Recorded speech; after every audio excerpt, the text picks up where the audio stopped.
you ever been told, like, you just don't want it hard enough, or just need to try harder, just try meal prepping?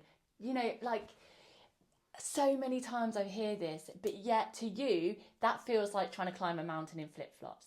So if you have ADHD, autism, or your brain just works differently, there's a reason why you're struggling. And no, it's not a lack of willpower or discipline. It's because the entire health industry was built for neurotypical brains. So I'm Becky, and today we're going to be talking about why traditional health advice fails neurodivergent brains and how you can finally find food freedom without the burnout. I'm an anti-diet coach, and while I am neurotypical myself, I have a neurospicy life. My brain definitely doesn't work like a neurotypical. My partner Alex is autistic, and the vast majority of my clients are neurodivergent women. Most of all, those who have been late diagnosed, which is extremely common. So feeling lost and trying to navigate this particular area as well. So here is what the fitness industry doesn't tell you as well. Standard advice relies on executive functioning, and that's the brain's ability to plan, to initiate, and to finish tasks. But when you have a neurodivergent brain, executive dysfunction is a real barrier. So when a coach just tells you, like, oh, just track your macros, they're asking you to perform like a high-level administrative task. You know, that could be 3 times a day. And for an ADHD brain, that is a recipe for a dopamine crash.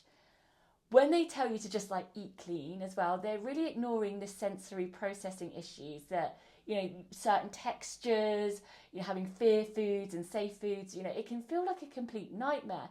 And you are not being difficult. You're just being asked to like use a map that doesn't have your roads on it.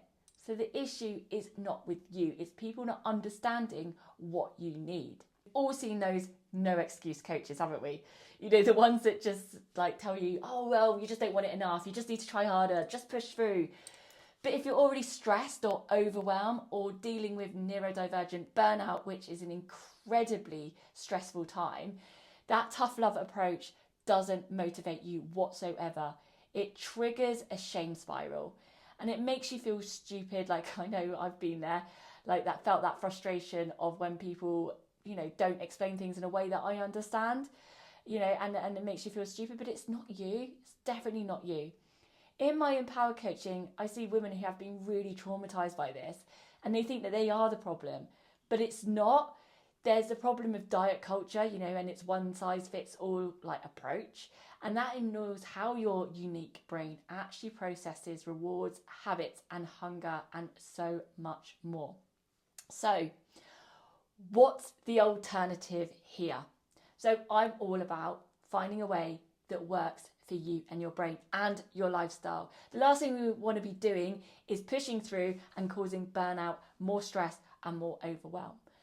So it's about finding a way to nourish yourself with what works for your brain. And, you know, if you can't meal prep, which a lot of people find difficult, you know, we can find low barrier foods. That's absolutely fine. If you hate the gym environment because of the lights or the noise, you can find movement that doesn't overstimulate you. You know, we can focus on food freedom and confidence, not the numbers on the scale that don't tell the full story of your health anyway. Because you do deserve to live a life where you aren't constantly fighting your own brain just to feel healthy.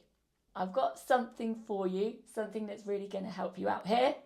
So, because this is such a huge topic and I want to help you and actually apply this to your life, I'm hosting a free workshop on February the 10th called Why Traditional Health Advice Fails Neurodivergent Brains. And we're going to dive in deep.